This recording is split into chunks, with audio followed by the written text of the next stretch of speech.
പുറത്തുനിന്നല്ല ഏറ്റവും കൂടുതൽ ആൾക്കാർ വരുന്ന ബീച്ച് വർക്കല. ഈ അവസ്ഥ ഒന്ന് നോക്കിയാട്ടെ, അതായത് ബീച്ചിന് തൊട്ടടുത്തുള്ളതാണ്, ബീച്ചിൽ കരയിൽ കാണുന്നതാണ്. ഇവിടുന്ന് കുട്ടികളും എല്ലാവരും കളിക്കുന്നത്. ഒരുപാട് വേസ്റ്റ് പ്ലാസ്റ്റിക് കുപ്പികളാണ് മെയിനായിട്ട്, പല ബോട്ടിൽ.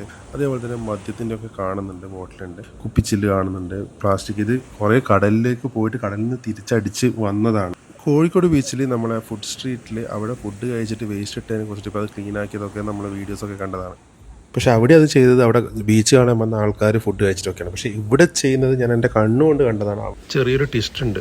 അവിടെ ബീച്ചിലേക്ക് വരുന്ന ആൾക്കാർ മാത്രമല്ല, അവിടെ റെസ്റ്റോറൻറ്റ് ഷോപ്പൊക്കെ നടത്തുന്ന അവിടെയുള്ള ആൾക്കാരുണ്ടല്ലോ, അവരടക്കമാണ് ഈ ബീച്ച് വൃത്തികേടാക്കുന്നത്. ഇതിപ്പോൾ എവിടെയാണ് കാണുന്നത് വെച്ചാൽ നമ്മൾ വർക്കലയിലേക്ക് പാപനാശം എന്ന് പറഞ്ഞ സൈഡിൽ നിന്ന് നടന്നു കഴിഞ്ഞിട്ട് അപ്പോൾ സാൻഡി ബേ ബീച്ച് കഫേൻ്റെ അടുക്ക് എത്തും. അവിടെയുള്ളൊരു ഏരിയയാണ്, അതായത് സാൻഡ് ബേ ബീച്ചിലാണ് അവിടെ ഏറ്റവും കിടലനായിട്ട് പാർട്ടി നടക്കുന്ന. ഒരുപാട് ആൾക്കാർ പാർട്ടിക്ക് വീക്കെൻഡ്സിൽ വരുന്ന സ്ഥലം. അവിടെയാണ് ഈ വൃത്തികേട് കാണുന്നത്. പക്ഷേ ഇത് അവർ വൃത്തികേടാക്കിയെന്നല്ല ഞാൻ പറയുന്നത് കേട്ടോ.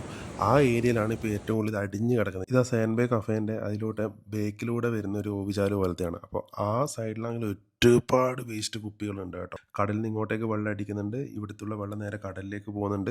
വർക്കല ബീച്ചിന് ഏറ്റവും വലിയ പ്രത്യേകത എന്ന് വെച്ചാൽ നമുക്ക് അതിൻ്റെ മുകളിലൂടെ, ഞാൻ പറഞ്ഞു ഇങ്ങനെ ബീച്ച് താഴത്താണ്, അതിൻ്റെ മുകളിലൂടെ ഇങ്ങനെ ഏകദേശം എത്രയോ കിലോമീറ്ററോളം നമുക്ക് നടക്കാൻ പറ്റും. അപ്പോൾ ആ നടക്കുന്ന ആ സ്ഥലത്താണ് ഒരുപാട് കഫേസും ഇതേപോലെ റെസ്റ്റോറൻറ്റ്സ് ഷോപ്പും ഒക്കെ ഉള്ളത്. കാണുന്നില്ല, ഞാനിപ്പോൾ എല്ലാ ഷോപ്പുകാരെയും പറയുന്നില്ല, പക്ഷേ ചില ഷോപ്പുകാർ ഇവിടുന്ന് വൃത്തിയാക്കി നമ്മൾ വഴിയിലുള്ളതൊക്കെ അടിച്ചു വാരി കഴിഞ്ഞ് എല്ലാവരും ഷോപ്പിലൊക്കെ വൃത്തിയാക്കി കഴിഞ്ഞിട്ടാകുമ്പോൾ അവിടെ പ്ലാസ്റ്റിക്കും മറ്റേ വേസ്റ്റൊക്കെ കൊണ്ടുപോയിട്ട് നേരെ ഇവിടെ തട്ടുന്നത് കണ്ടിട്ടുണ്ട്. അപ്പോൾ അവിടെ നിന്ന് തട്ടുമ്പോൾ രാത്രി ആകുമ്പോൾ ഒട്ടും തിരിയില്ല. കാരണം ഷോപ്പിൽ നിന്ന് താഴത്തേക്ക് തട്ടുമെന്ന് വെച്ച് കഴിഞ്ഞാൽ നേരെ എത്തോടെയുള്ള മുമ്പിലുള്ള കുറേ കാട്ടിലാണ്, കര കുറച്ചും കൂടി ദൂരെയാണ്. അപ്പോൾ ഞാൻ പറയുന്നത് വെച്ചാൽ ഇവിടെ അധികാരികൾ ഇങ്ങനെയുള്ള ഷോപ്പുകാർ അവിടെ എന്തെങ്കിലും വെച്ചിട്ട് അവർക്ക് നല്ല ഫൈൻ കൊടുക്കുമോ, അല്ലെങ്കിൽ അതെന്തായാലും സ്ട്രിക്റ്റ് ആയിട്ട് ഒഴിവാക്കണം. അല്ലാന്നുണ്ടെങ്കിൽ അത്രക്കാരം വേസ്റ്റുകൾ പിന്നെ ഇവിടെ വരുന്ന ടൂറിസ്റ്റുകളായാലും ആരായാലും അവരോടും കൂടി എന്തെങ്കിലും നോക്കണം. എന്താണെന്ന് വെച്ചാൽ ഇത് നല്ല വൃത്തികേടായിട്ട് ബീച്ച് മാറുന്നുണ്ട്. ബീച്ചിൻ്റെ ഫ്രണ്ടിൽ അത്ര വലിയ വൃത്തികേടായിട്ട് തോന്നുന്നില്ല എന്നുണ്ടെങ്കിൽ അതിൻ്റെ കുറച്ച് ബാക്ക് സൈഡിൽ നല്ല വേസ്റ്റ് ഉണ്ട് കേട്ടോ.